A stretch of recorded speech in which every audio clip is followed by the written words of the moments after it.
উপদেষ্টা হচ্ছে। আচ্ছা, একটা কাজ করেন, এটা উপদেষ্টা করার জন্য একটা পরীক্ষা নেন না, দেখি বিসিএস এর মতো, দেখেন না এরা পাশ করে কিনা। অথবা আপনি একটা কাজ করেন, ইসলামিক সেন্সে পরীক্ষা নেন, দেখেন কোরআন তেলাওয়াত করতে পারে কিনা। কিসের ভিত্তিতে হলো? এই যে এই সমস্যাগুলো থেকে গেছে, তারপরেও যা হয়ে গেছে হয়ে গেছে। এখন আমাদের যেটা কথা সেটা হচ্ছে, আমরা তো আর কোনো বিদ্রোহে যেতে চাই না, আমরা যে শান্তিপূর্ণভাবে ইসলাম প্রতিষ্ঠা করতে।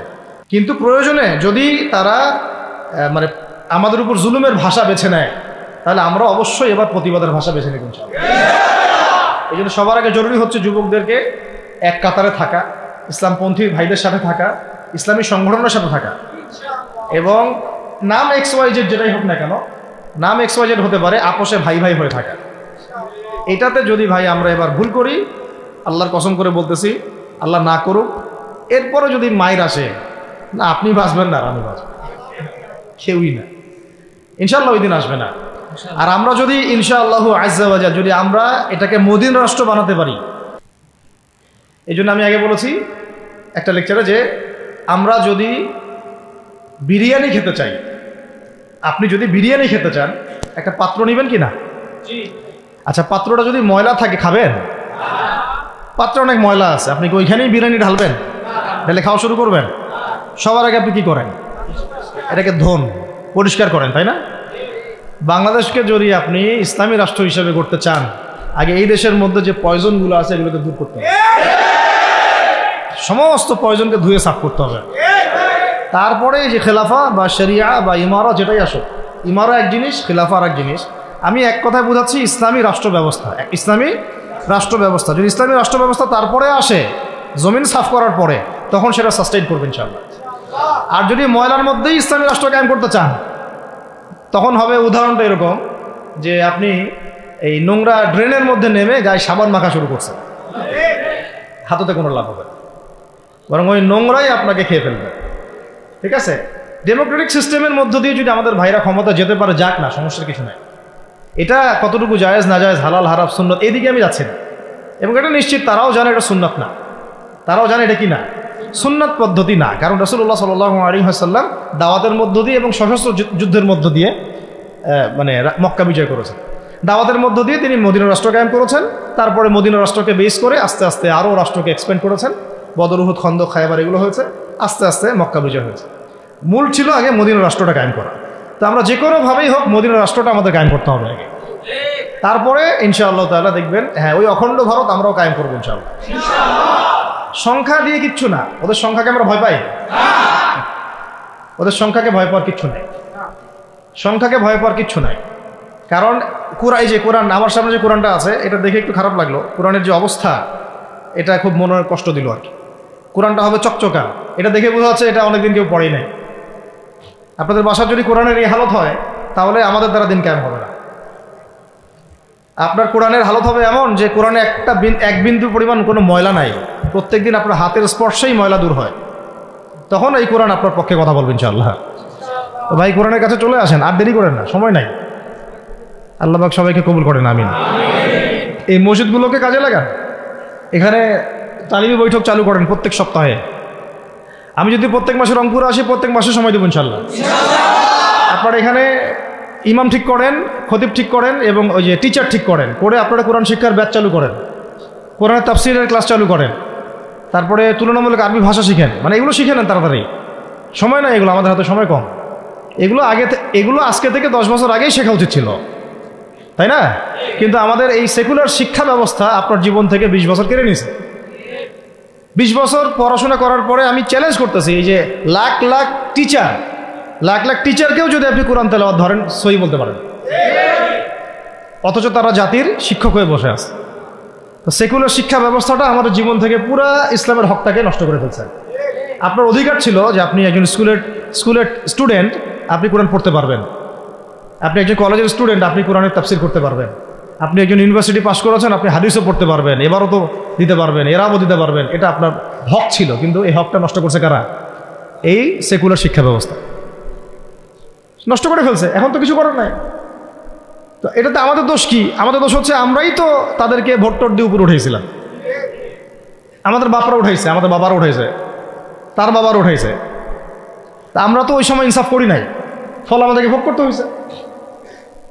আপনার এই প্রসঙ্গটা দুটো কথা বলেই ফেলেন, নাহলে আমি মানে হকাদায় হয় না। একটা মুসলিম ঘরের ছেলে, তার অধিকার নাই প্রাইমারি স্কুলে গিয়ে সে কোরআন শিখবে? আচ্ছা, আমাদের মৌলিক অধিকার কি? খাদ্য, বস্ত্র, বাসস্থান, শিক্ষা, চিকিৎসা, 5টা বলি না? তো কোরআন আমার মৌলিক অধিকার না? মুসলিম পরিবারের সন্তান আমি, কোরআন আমার মৌলিক অধিকার না?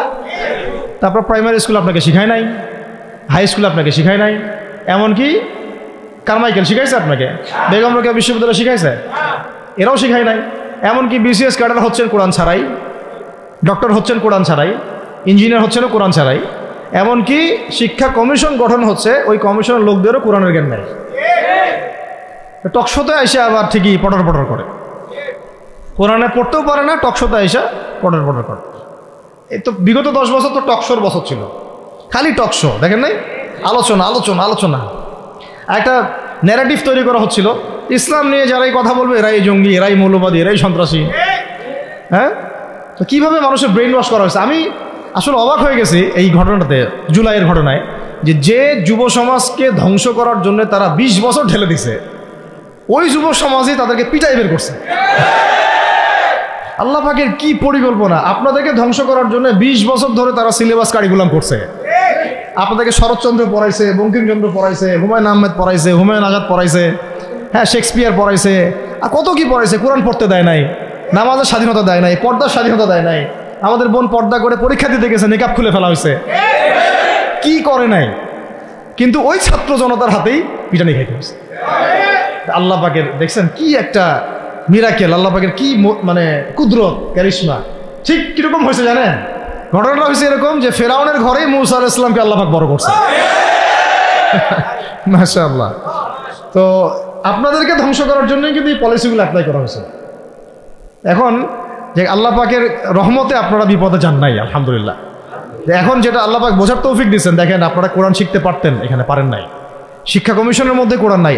শুধু তাই না, দেখেন 360 জন এমপি মন্ত্রীকে আপনি বসায় দেন, 360 জন এমপি মন্ত্রীকে বসায় তাদের সবাইকে শুধু কিচ্ছু না, আমি বলবো খালি সূরা ফাতিহা তিলাওয়াত করতে বলে, যে আমাদেরকে এখন একটা নতুন উদ্দেশ্য নিয়ে, টার্গেট নিয়ে, একটা মিশন নিয়ে আগামীকাল থেকে পথ চলতে হবে ইনশাআল্লাহ।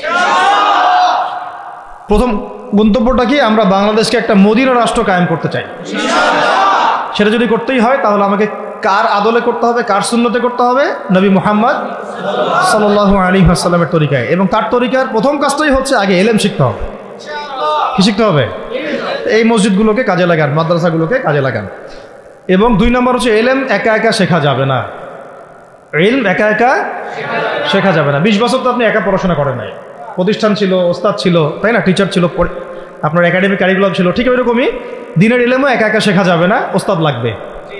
এবং আলহামদুলিল্লাহ আমাদের বাংলাদেশে ওস্তাদদের অভাব নাই, আলহামদুলিল্লাহ। প্রত্যেক জেলায় জেলায় উপজেলায় সব জায়গাতেই মুহাক্কিক বরেণ্য আলেমগণ আছেন, আলহামদুলিল্লাহ। আর আপনি খুঁজে বের করবেন কে মুহাক্কিক আলেম। আমি কিছু মানে তাদের বৈশিষ্ট্য বলতে পারি, যে তারা নিজেকে জাহির করেন না, বিনয়ী হন, অহংকারী হন না, তারা এত বেশি আইওয়া শোডাউন এত পছন্দ করেন না, নিজেকে আড়াল করার চেষ্টা করেন, হক কথা বলতে তারা ভয় করেন না। এবং তারা অনেক গভীর জ্ঞানের অধিকারী হওয়া সত্ত্বেও অনেক বেশি বিনয়ী হন না। এগুলো দেখে আপনি চিনবেন, ঠিক আছে? আমাদের সালাফরা তো বলতেন যে মুহাক্কিক মানুষকে পাবেন 2 জায়গায়, এক হচ্ছে মাটির তলে, আরেকটা হচ্ছে জেলখানায়। ঠিক আছে? তো যাই হোক, এখন অনেক বরেণ্য উলামায়ে কেরাম আমাদের সমাজে আছেন, তাদের যে কারোর সাথে অন্তত একজনের সাথে নিসবত রাখেন, অন্তত একজনের সাথে নিসবত রাখেন, ঠিক আছে? তো এটা আমাদের সৌভাগ্য, আলহামদুলিল্লাহ, যে বাংলাদেশে বহু মাদ্রাসা, বহু কওমি মাদ্রাসা, আলিয়া মাদ্রাসা, অনেক ধরনের মাদ্রাসা আছে। কিছু সংকীর্ণতা বা কিছু সমস্যা আমাদের মধ্যে থাকতে পারে, এটা যে কোনো জায়গায় থাকতে পারে, কিন্তু আলহামদুলিল্লাহ এই খেদমতটুকু আছে বলেই এখন পর্যন্ত দ্বীন ইসলামকে তারা মিটাইতে পারে নাই, আলহামদুলিল্লাহ। তো ইলম শিখবো 1 নাম্বার। 2 নাম্বার হচ্ছে ইলম মুহাক্কিক কোন আলেমের সোহবতে শিখবো, একা একা শিখবো না। 3 নাম্বার হচ্ছে যা শিখবো আমলে নিয়ে আসতে হবে। কি বললাম? যা শিখবো আমলে নিয়ে চলে আসতে হবে, ফেলে রাখা যাবে না। আল্লাহ আমাকে তৌফিক দেন, আপনাদের সবাইকে তৌফিক দান করেন। 4 নাম্বার সময় কাজে লাগাইতে হবে, সময় কাজে লাগাইতে হবে। কোনো অবস্থাতেই আর হেলায় ফেলায় সময় নষ্ট করবো না, আমিও করবো না ইনশাল্লাহ, আপনারাও করবেন না ইনশাল্লাহ। 5 নাম্বার হচ্ছে নিজের প্রতিভাকে খুঁজে বের করবেন। সবাইকে আল্লাহ কিছু না কিছু প্রতিভা দিয়েছেন, প্রতিভা খুঁজে বের করে ইসলামের জন্য কাজে লাগাবে। 6 নম্বর হচ্ছে যাদের রিজিক হালাল তাদের তো আলহামদুলিল্লাহ।